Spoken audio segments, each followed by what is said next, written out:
Grabing init dito sa Saudi.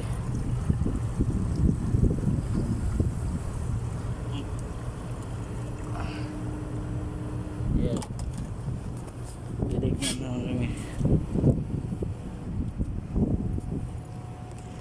Yung mga nalalaman natin sa Pilipinas, mag-cleaning, wala yan, di yan magagamit. Ayan yung muhandis namin, yung boss namin, engineer namin yan. Yung ginagamit natin sa Pilipinas, hindi magagamit dito. At dito, tabo-tabo lang. Pag alikabok nga, yung mga indoor, ay, pinapunas-punasan lang, tapos na. Ayaw nila nang binubuhusan ng tubig dito. Yan. Lahat ng unit dito namin naka LG dual inverter.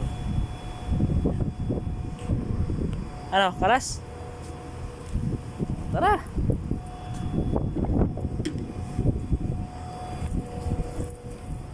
Andes, kalas.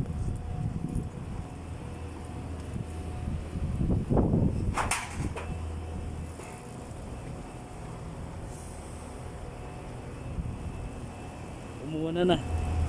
Umuwi na. Nainita na. Grabing init dito. Lahat mga inverter, smart inverter, yung mga unit dito. Grabe init dito kaya. Dito kami sa roof deck. Ayun, at dito na muna magtatapos at bababa na kami.